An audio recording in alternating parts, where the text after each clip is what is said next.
வணக்கம் மக்களே, நாம் இந்த ஆரோக்கியமான பதிவில் தக்காளியில் நிறைந்திருக்கக்கூடிய மருத்துவமைகளை பற்றி நம்ம விளக்கமாக பார்க்க போகிறோம். பழமாக இருக்கக்கூடிய தக்காளியில் பலவிதமான ஊட்டச்சத்துக்கள் இருக்குது. 100 கிராம் தக்காளியில் இருக்கக்கூடிய ஊட்டச்சத்துக்களை பற்றி முதல்ல தெரிஞ்சுக்குவோம். ஏன்னா இந்த ஊட்டச்சத்துக்கள் தான் தக்காளி நமக்கு நிறைய மருத்துவமைகளை கொடுக்கறதுக்கு காரணமாகவே இருக்குது. கார்போஹைட்ரேட், கொழுப்பு, பொட்டாசியம், விட்டமின் சி, ஃபோலிக் அமிலம், பீட்டா கரோட்டின், விட்டமின் ஏ உட்பட பலவிதமான ஊட்டச்சத்துக்கள் தக்காளியில் இருக்குது. ஸோ இந்த தக்காளி நம்மளுடைய உணவுகளை சேர்த்துக்கொள்ளும் போது அன்றாடம் சேர்த்துக்கிட்டோம் அப்படின்னா கிடைக்கக்கூடிய மருத்துவமைகளை பற்றி விளக்கமாக பார்க்கலாம். அதை பற்றி பார்க்குறதுக்கு முன்னாடி இந்த வீடியோவுக்கு மட்டும் ஒரு லைக்கு கொடுத்துட்டு இந்த தகவலை உங்களுக்கு தெரிஞ்சவங்களுக்கும் ஷேர் பண்ணிவிடுங்க. ஏன்னா அது அவங்களுக்கும் பயனுள்ளதாக இருக்கக்கூடிய ஒரு ஆரோக்கியமான பதிவு தான். இது போன்ற அப்டேட்ஸ்கள் நீங்கள் தொடர்ந்து பார்க்குறதுக்கு நம்மளுடைய ஹெல்த் நியூஸ் தமிழ் சேனலை மறக்காமல் சப்ஸ்கிரைப் பண்ணி வச்சுக்கோங்க. பக்கத்தில் இருக்கக்கூடிய பெல் பட்டனையும் கிளிக் பண்ணி ஆல் அப்படின்ற ஆப்ஷனையும் செட் பண்ணி வச்சுக்கிட்டீங்க அப்படின்னா நான் போடக்கூடிய எல்லா அப்டேட்ஸும் உங்களுக்கு நோட்டிஃபிகேஷன் அடிக்கடி வந்து சேரும். சரி வாங்க மக்களே, இப்போ வீடியோக்குள்ள போடலாம். புற்றுநோய் எதிர்ப்பு தன்மை பெறுவதற்கு தக்காளியை நம்மளுடைய உணவுகளை சேர்த்துக்கலாம். தக்காளியில் இருக்கக்கூடிய லைகோபின் ஆனது புற்றுநோய் செல்களினுடைய வளர்ச்சியை கட்டுப்படுத்துவதற்கு உதவிகரமாக இருக்கு. குறிப்பாக புரோஸ்டேட் புற்றுநோய், வயிறு, பெருங்குடல் போன்ற பகுதிகளில் புற்றுநோய் ஏற்படுவதற்கான அந்த அபாயத்தை எல்லாமே நமக்கு தக்காளியில் இருக்கக்கூடிய அந்த லைகோபின் வந்து குறைச்சிரும். சமைத்த தக்காளியானது உடலில் லைகோபின் உற்பத்தி அதிகரிக்கும். எனவே சமைத்த தக்காளியை வந்து பச்சை தக்காளியை விடவும் அதிக பயனளிக்கும். ஏன்னா மருத்துவ குறிப்பின்படி எந்த ஒரு உணவுமே நம்ம சமைத்து எடுத்துக்கொள்வது அதிகபட்சம் நமக்கு ஆரோக்கியம் தான். ஊட்டச்சத்து உறிஞ்சப்பட்டதுக்கு அப்புறம் நமக்கு நிறைய மருத்துவமைகள் நமக்கு அந்த உணவுகள்லாம் கொடுக்கும். ஸோ தக்காளியை நீங்கள் சமைத்து எடுத்துக்கொள்ளும் போது உங்களுக்கு நிறைய மருத்துவமைகள் கிடைக்கும். குறிப்பாக ஃப்ரீ ரேடிக்கல்ஸ் என்று சொல்லக்கூடிய அந்த தீங்கு விளைவிக்கக்கூடிய செல் பறவையிடமிருந்து நீங்கள் விடுதலை பெறலாம்.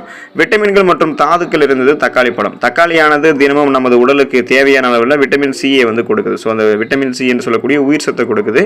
இயற்கையாகவே இது ஆக்சிஜனேற்ற பண்புகளை கொண்டிருக்கு. இது உடலில் ஏற்படக்கூடிய ஃப்ரீ ரேடிக்கல்ஸ் பிரச்சனையிலிருந்து உடலை பாதுகாக்கும். மேலும் விட்டமின் சி சத்தோட விட்டமின் ஏ, இரும்பு சத்து, பொட்டாசியம் போன்ற ஊட்டச்சத்துக்களுமே இருக்கிறதால இது நம்மளுடைய நரம்புகளை ஆரோக்கியமாக வைத்துக் கொள்வதில் முக்கிய பங்கு வகிக்குது. ஸோ அதுக்கு தான் பொட்டாசியம் சத்து ஹெல்ப் பண்ணுது. மேலும் உடலில் ஓடக்கூடிய ரத்த ஓட்டத்தை வந்து சமநிலைப்படுத்துவதற்கும் இதில் இருக்கக்கூடிய ஊட்டச்சத்துக்கள் ஹெல்ப் பண்ணுது. ரத்தம் உறைதலுக்கு உதவக்கூடிய விட்டமின் கே ஆனது தக்காளியில் அதிகமாக இருக்கு. எனவே தக்காளி வந்து ஒரு மல்டி விட்டமின் அப்படின்னு சொல்லி கூறலாம். ஸோ குறிப்பாக வந்து பார்த்தோம்னா நிறைய ஊட்டச்சத்துக்கள், விட்டமின்கள் வந்து தாதுக்கள்லாம் தக்காளி பழத்தில் இருக்கிறதுல ஊட்டச்சத்து குறைபாடால் நமக்கு என்னென்ன பிரச்சனைகள் ஏற்படுதோ அத்தனையுமே தக்காளி வந்து நமக்கு சரி பண்ணிடும். சரும பராமரிப்புக்கு தக்காளி பழம் உதவிகரமாக இருக்கும். தக்காளியை வந்து சாராக மாற்றி நமது சருமத்தில் நம்ம தடவினோம் அப்படின்னா அது நமக்கு பலவிதமான நன்மைகளை கொடுக்கும். சூரிய ஒளியால் சருமத்தில் ஏற்படக்கூடிய பாதிப்புகளை தக்காளி வந்து சரி செய்வதற்கு ஹெல்ப் பண்ணும். மேலும் தினசரி நம்ம தக்காளி நம்மளுடைய சருமத்தில் நம்ம தடவுவதன் மூலமாக சருமத்தை நம்ம ஆரோக்கியமாகவும் பளபளப்பாகவும் வைத்துக் கொள்ள முடியும். தக்காளியில் எண்ணற்ற விட்டமின்கள் இருக்கிறதால இது நம்ம சருமத்தை வந்து பல நன்மைகள் செய்யுது. சருமத்தை வந்து எளிமையாக பாதுகாத்துக் கொள்வதற்கு நம்ம எளிமையாக தக்காளி அந்த சாற்றை வந்து நம்மளுடைய சருமத்தில் பயன்படுத்தலாம். அதே போல் நீங்கள் தக்காளி உங்களுடைய உணவுகளை சேர்த்துக் கொண்டாலுமே உங்களுடைய சருமம் வந்து உள்ளிருந்து அழகாக்கப்படும். சாஃப்ட் அண்ட் ஷைனிங் ஃபேஸ் கிடைக்கும். மின்னக்கூடிய பளபளப்பான மிருதுவான சருமம் நீங்கள் பெறலாம். கண் கருவலியங்கள், கரும்புள்ளிகள், முகப்பொருட்கள் ஏற்படுவது இது போன்ற எந்த பிரச்சனையுமே இருக்காது. மின்னக்கூடிய சருமம் வந்து கிடைக்கும்.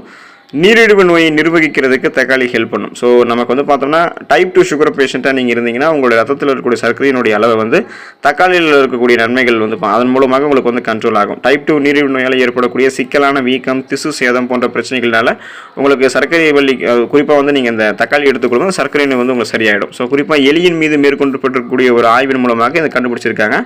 ஆனால் இதை வந்து உறுதி செய்ய மனிதர்கள் மீது இன்னும் சோதனை வந்து செய்யணும். ஸோ குறிப்பாக மருத்துவர்கள் என்ன குறிப்பிடுறாங்க அப்படின்னா ரத்தத்தில் இருக்கக்கூடிய சர்க்கரையினுடைய அளவை கண்ட்ரோல் பண்ணுறதுக்கு தக்காளி பழம் வந்து ஹெல்ப் பண்ணும் அப்படின்னு தான் குறிப்பிடுறாங்க.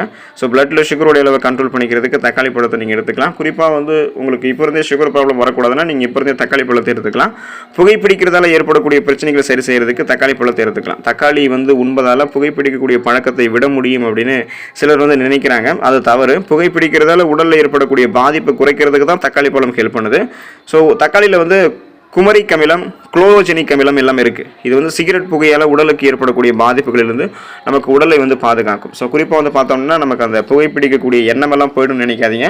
புகைப்பிடிக்கிறதால சேரக்கூடிய அந்த நிக்கோட்டின் நச்சு புரதத்தை, அந்த நிக்கோட்டின் நச்சு கிருமியை வந்து பார்த்தோம் அப்படின்னா தக்காளியில் இருக்கக்கூடிய ஊட்டச்சத்துக்கள் வந்து நமக்கு வெளியேற்றிடும். ஒருவேளை அந்த புகைப்பிடிக்கக்கூடிய பழக்கமெல்லாம் உங்களுக்கு போகணும்னா பேரிச்சம்பழம், அதுக்கப்புறம் குறிப்பாக அந்த வாழைப்பழம்னு எடுத்துக்கிட்டிங்கன்னா அந்த திங்கிங் இருந்து உங்களுக்கு போயிடும். இதய ஆரோக்கியத்திற்கு ரொம்ப ரொம்ப தக்காளி பழம் வந்து ஹெல்ப் பண்ணும். தக்காளியில் வந்து நமது இதய ஆரோக்கியத்திற்கு உதவக்கூடிய முக்கிய சத்தான லைகோபின் இருக்குது. மேலும் தக்காளியில் இருக்கக்கூடிய vitamin C, vitamin A, vitamin E போன்ற பிற சத்துக்களுமே இதயம் ஆரோக்கியமாக இருக்கிறதுக்கு தான் ஹெல்ப் பண்ணுது. நமது இதயம் வந்து பார்த்தோம்னா உடலின் மிக முக்கியமான உறுப்புங்க இல்லையா? ஸோ அதனால் லைகோபின் வந்து கெட்ட கொழுப்புகள் நம்மளுடைய இதயத்தில் படியாமல் பாதுகாக்கும். அதாவது ரத்த நாளங்களில் வந்து கெட்ட கொழுப்புகள் படியாமல் லைகோபின் பாதுகாத்துக்கும். அந்த கெட்ட கொழுப்புகள் இருந்தாலுமே அதை கரைத்து வெளியேற்றும் போது ரத்த நாளங்கள் இயல்பான அளவில் சுருங்கி விரிஞ்சு இதயத்துக்கு ரத்த ஓட்டத்தை அளிக்கும்.